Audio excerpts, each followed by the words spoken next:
শীতকালীন সবজিতে সয়লাভ বাজার আকর্ষণের কেন্দ্রবিন্দুতেই থাকে ফুলকপি।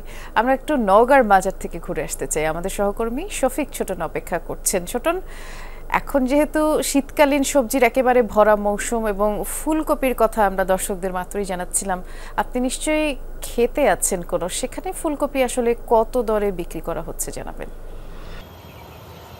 বৃষ্টি, আমি খেতে আছি এবং সকালে হাটেও ছিলাম। সব মিলিয়ে আসলে চাষাবাদের যে অবস্থা, তাতে করে চাষিরা নাজেহাল অবস্থায় পড়েছেন। কেননা ফুলকপি, বাঁধাকপি বা শীতকালীন যে অন্যান্য শাকসবজিগুলো বাজারে উঠতে শুরু করেছে, সেগুলোর দাম একেবারেই নিম্নমুখী এবং চাষিরা বলছেন প্রতিটা ফুলকপিতে তাদের 8 থেকে 10 টাকা পর্যন্ত লোকসান হচ্ছে এই বাজারে বিক্রি করে। একজন চাষি আছেন আমার সঙ্গে, তার সঙ্গে কথা বলে সরাসরি জানাবার চেষ্টা করব। আপনার কাছে জানতে চাই, এই সবজিগুলো কবে চাষ শুরু করেছিলেন এবং এখনকার পরিস্থিতি কি? আমরা এই কপির চাষটা আমরা আজ থেকে আড়াই থেকে 3 মাস আগে আমরা চাষ শুরু করেছি। করার পর আমরা বীজ থেকে শুরু করে যে পর্যন্ত যে আমাদের হয়েছে, তাতে একটা কপি 10 থেকে 12 টাকা খরচ পড়েছে। আমাদের দাম একেবারেই নাই।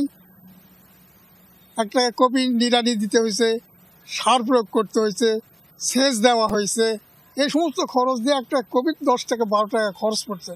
এখন বর্তমান কপির বাজার একটা কপি খুব বেশি হলে 2 টাকা দাম, 2 টাকা বিক্রি হচ্ছে। তা আমরা খুব লাভবান এবারও হওয়া পারিনি গো। বাঁধাকপি একটু দাম আছে, যাই খুব একটা বেশি হবে না, ওনারও একই খরচ।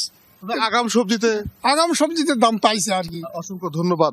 বৃষ্টি, শুনছিলেন যে আসলে আগাম সবজিতে তারা দাম পেয়েছেন, কিন্তু শীতকালীন ভরা মৌসুমে এসে আসলে একেবারেই চাষাবাদের লোকসানের মুখে পড়েছেন চাষি। এবং তবে একটা জিনিস বলে রাখি যে প্রচুর পরিমাণের শাকসবজি চাষ হয়েছে শীতকালীন এইবারের যে মাঠগুলোতে আমরা দেখছি। আমরা শুনছিলাম চাষির কথা, একজনের শুনছিলাম। অনেক ধন্যবাদ আপনাকে ছোটন।